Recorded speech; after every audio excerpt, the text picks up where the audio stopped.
Rebelot. E benvenuti, bebe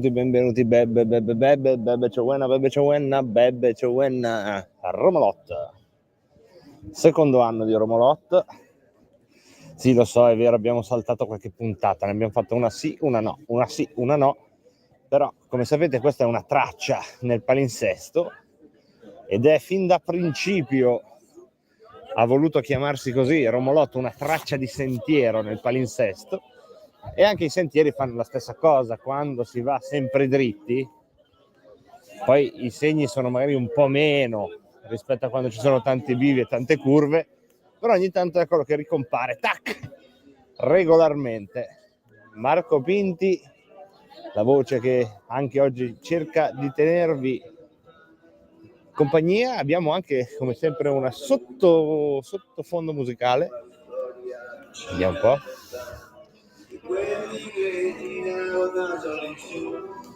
Ecco qua.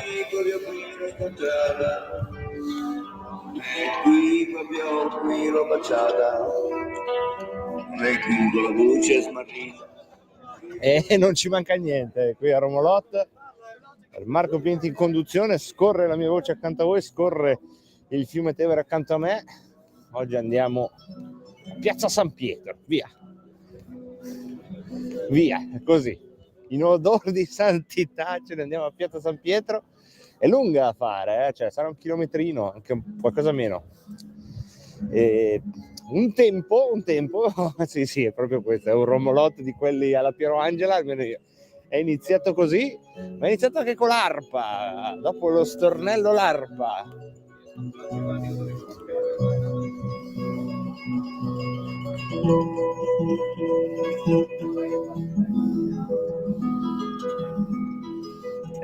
Questo sì che fa proprio Super Quark. E dicevamo, sarà no, un chilometro forse è troppo, qualcosa meno di un chilometro per arrivare fino al cupolone. Un tempo era pregno di case, poi sono state abbattute per celebrare i patti lateranensi e fare un viale trionfale che fosse il viale della conciliazione, cioè che celebrasse la conciliazione tra lo Stato italiano e la Chiesa. Tutto questo negli anni 20-30. La buttiamo lì, non le so molte perché le sto improvvisando e quindi insieme andremo lì verso questa chiesona che diventa sempre più grande man mano che ci avviciniamo. Prima c'era l'arpa, adesso c'è un po' di vento, ma sono tutti suoni sporchi che rendono il nostro camminare provato, così come queste, provato nel senso che vi do prova, comunque queste voci che intorno spero vi arrivino, e non solo spero vi arrivino, sono sicuro che vi arrivano, al punto che il mio dubbio è se la mia voce riesce a tenere in mano il filo della conduzione. Quel che si può fare lo facciamo, traffico intorno a noi, cielo stellato più o meno, o quantomeno lunato o lunatico, ragazzini che fissano monopattini e discorsi da semaforo, li origliamo. Sì, forse le tre grazie, una delle tre grazie. Avrete apprezzato l'accento che ci riporta nelle lande venete e avrete apprezzato, immagino, i rumori minimi. Attenzione, intanto pazzia in diretta, attraverso da solo con il rosso, supero la metà della strada, supero la seconda parte, sono in mezzo al guado, arriva una moto ma è lontanissima, sono riuscito ad attraversare e anche questa volta ho salvato la ghirba. Sarà che lo stellone ha vegliato su di me, sarà che ad andare a San Pietro, insomma, a volte si può avere la fortuna di non incontrare il padrone di casa, ossia lo stesso San Pietro. Insomma, non prendiamo certe traiettorie troppo alla lettera da queste parti. E che dirvi, signore, il periodo lo vedete da voi com'è? Dal punto di vista politico il governo sta facendo tutto quello che c'era nelle sue premesse, o quantomeno sta provando a farlo. Quella di questa settimana è stata la settimana in cui stato approvato con l'ormai consueta e proverbiale testardaggine di Matteo Salvini. È stato approvato il codice degli appalti, che uno dice ma a me cosa me ne frega? Se già lavorate nell'edilizia ve ne frega, ma in generale a tutti coloro che vivono sulla terra può interessare, perché il codice degli appalti vale sia per i privati sia per il pubblico. Quindi per fare una scuola, un ospedale, un campo sportivo, una pensilina dell'autobus, ecco, fino ad adesso le fasi di queste progettazioni erano costellate di controlli preventivi, di tutta una serie di procedure farraginose che poi facevano altro che allontanare anche le imprese dall'impresa di provarci, perché è chiaro che se io di lavoro faccio il progettista di edifici e il costruttore di edifici, facciamo anche che nella mia impresa io mi occupo di tutto, dalla progettazione alla cantiere. Ecco, se però in mezzo, ok, si attraversa col rosso, pazzo, stavolta mi seguono anche in due, riusciamo a passare e via. Ce l'abbiamo fatta, un altro strappo alla regola in questa puntata veramente malandrina e pericolosissima, diciamocelo pure, puntata ad altissimo rischio. Spiegare il codice degli appalti attraversando col rosso mi sembra veramente così una metapoiesi della insofferenza dell'uomo per regole che non capisce, ad esempio perché un semaforo resta rosso anche se puoi attraversare, come vi ho dimostrato, in completa sicurezza. Ecco, forse il codice degli appalti ve l'ho già raccontato così, ma mentre si avvicina il cupolon e i gabbiani intorno a noi fanno uno show aereo che non ha niente da invidiare alle frecce tricolori, torniamo al nostro imprenditore che fa un po' da esempio. Immaginiamo questa ditta che si occupa di tutto, no? Dalla progettazione all'ultimo mattone.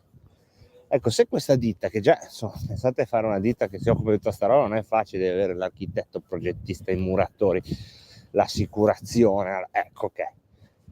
Se a questo mestiere qua gli aggiungete una tonnellata di burocrazia e controlli preventivi per tutti queste che sono questi controlli preventivi che c'erano, no?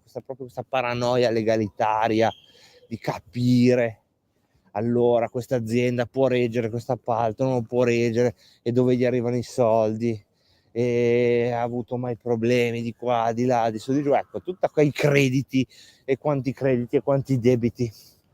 Ecco, tutta questa roba qua, se voi aggiungete questa parte di burocrazia, capite bene che i soggetti che possono partecipare ai progetti che vengono indicati dagli enti locali, dai comuni, dalle regioni, dallo Stato, si dimezzano. Mentre dimezzando la burocrazia e soprattutto togliendo o alzando molto quel procedimento cinese del bando di gara, non so se mi è mai capitato anche solo di sentirne parlare. Il bando di gara è una perversione burocratica, nel senso che il meccanismo è questo: i cittadini di un posto votano un tizio che fa il sindaco. Questo sindaco vince le elezioni dicendo che farà una palestra per il curling, perché questo è molto sentito nella sua città. Per fare questa palestra per il curling, il sindaco non è che può fare come vuole, deve fare un bando e dire: io voglio fare una palestra per il curling. E questo bando deve avere natura nazionale, cioè magari il sindaco ha sul suo territorio o nel giro di 10 chilometri 10 industrie specializzate nel costruire la palestra del curling, ma lui deve fare un bando per tutto il paese, dove alla fine vince chi rispetta certi programmi, ma soprattutto anche quello che ti fa spendere di meno. La sto banalizzando, però non siamo lontani dal vero. Ed è ovvio che quello che ti fa spendere di meno non è l'unico parametro, va bene, ce ne sono di più, però questo è un parametro molto importante, no? La migliore offerta. E non è detto che quello che ti fa spendere di meno, ti faccia anche un lavoro fatto bene. E poi non è detto che spendere di meno, quando si tratta di un comune, di una provincia, di una regione, quando si tratta dei soldi pubblici, ma perché spendere di meno è giusto? Ma se io voglio fare una cosa che resta un secolo a Castelfranco Veneto, io sindaco di Castelfranco Veneto o di Fornovo di Taro voglio fare una palestra che dura 100 anni, perché devo spendere meno e farne una che dopo 20 ha già tutto rotto o dopo 5 devo già star lì? Ecco, questo è quello che accadeva prima. Adesso finalmente sotto una soglia importante che più o meno copre la gran parte dei lavori medi che ci sono nei comuni e negli enti locali, finalmente si potrà passare, soprattutto nei progetti, ripeto, medio-piccoli, alla trattativa negoziata e all'affidamento diretto, che già la parola è molto bella, no? Cioè, somiglia a quello che ci succede nella vita. Trattativa negoziata, quando vai a comprare una macchina non è che fai un bando nazionale, dici io voglio la macchina e ti arrivano offerte a tutta Italia, no, ti guardi intorno, poi ne vedi una, vai lì, tiri il prezzo e se trovate entrambi l'accordo la porti a casa. E lo stesso l'affidamento diretto, cioè sotto una soglia che finalmente è stata ampliata dai cinesi, ampliata succede che il sindaco dice ma sai che la palestra, la pensilina dell'autobus la costruisce quello lì che secondo me è bravissimo a costruire le pensiline dell'autobus, e il sindaco si prende la responsabilità di dire chi lo fa, e finalmente il cittadino ha l'impressione che quando voti uno cambia anche il modo in cui viene scelto quello della pensilina. Non so se mi sto facendo capire, non so nemmeno quanto sia importante, e fortunatamente non è la missione di questa trasmissione, che non deve far altro che portarvi qui dove siamo ora, in piazza San Pietro, dove espatriamo tra pochissimo. Però ecco, quello che volevo dire è che è stata fatta oggi, in questi giorni, una piccola rivoluzione che credo produrrà molto più rumore nei prossimi mesi, forse nei prossimi anni, di quanto non sia successo nei telegiornali della sera di ieri o di oggi. Mi hanno fatto soprattutto sorridere la polemica, perché in Italia non c'è notizie senza polemica. Questa volta si è incaricato di dire la frase che mi ha affascinato moltissimo il presidente dell'ANAC, che è l'associazione nazionale, sarà un'associazione nazionale anticorruzione, che ha detto che con la riforma del codice degli appalti voluta da Salvini, testuali parole, i sindaci faranno lavorare i cugini oppure quelli che li hanno votati. Allora, prima di tutto non ho capito perché ha scelto di parlare subito dei cugini. Doveva parlare degli zii, dei cognati, dei fratelli, degli amici, no, cugini. Così, quest'idea che uno fa lavorare il cugino, vabbè. Questo pregiudizio negativo verso la figura del cugino. Un paese che per carità nel suo inno ha Fratelli d'Italia, ma essendo fratelli ci presuppone anche l'esistenza dei cugini. Tutta l'epopea Disney è sostanzialmente la trasposizione in fumetto di quanto una società fatta di cugini sia in realtà più salda e più seria molto spesso della società dei consanguinei in senso più stretto. E quindi questa avversione verso i cugini e poi verso quelli che li hanno votati, faranno lavorare quelli che li hanno votati. Premesso che il voto è segreto, quindi. E poi la democrazia dovrebbe funzionare così: uno viene votato, poi dopo che ha la responsabilità di governo viene giudicato dai suoi risultati, non da chi fa lavorare, cioè, o da se è corretta la procedura. La procedura mette finalmente le cose in mano a chi è stato votato. E questo è. Se poi questa persona riesce a creare consenso nel suo territorio, facendo lavorare le aziende del suo territorio, poi non è che sia strano che questi lo votino. E se invece non riesce a farlo perché non è coraggioso abbastanza, non si impegna, è sfortunato, ha la maggioranza litigiosa, ci sarà un elemento nuovo la prossima volta, cioè tra le cose che ci saranno, che potranno dire i sindaci in campagna elettorale, sarà farò lavorare le aziende del territorio, e potranno mantenerla questa promessa.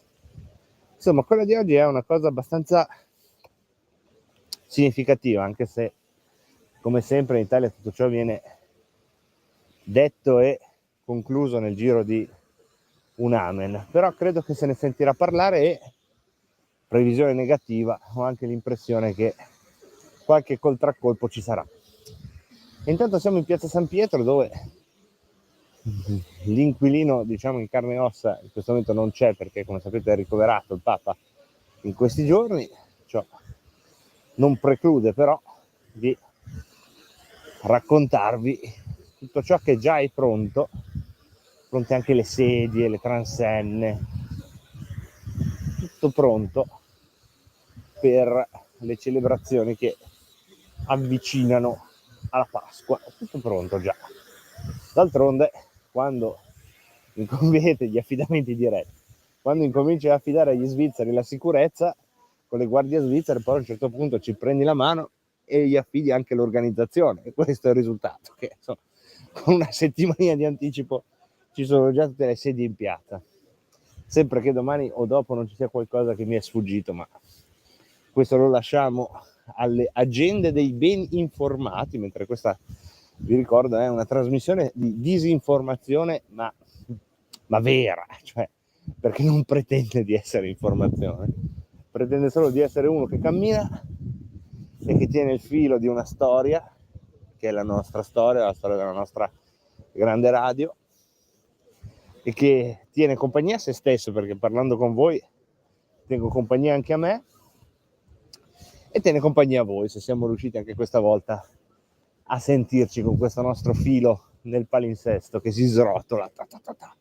piano piano, e che ormai avete imparato a conoscere, e che sono contento, devo dire, anche abbastanza fiero di aver onorato nel limite delle mie inaffidabilità che coltivo, che essere troppo affidabili nella vita poi non va bene, vuol dire che stai rispondendo troppo alle aspettative desiderate di qualcun altro. Invece un po' di inaffidabilità ci vuole, cioè Romolotti c'è più o meno ogni settimana, a volte una ogni 2, a volte una ogni 3, a volte chi lo sa, invece ci sarà la diretta, chi può dirlo, non lo sapremo mai, o meno lo sapremo presto, o quando accadrà di saperlo.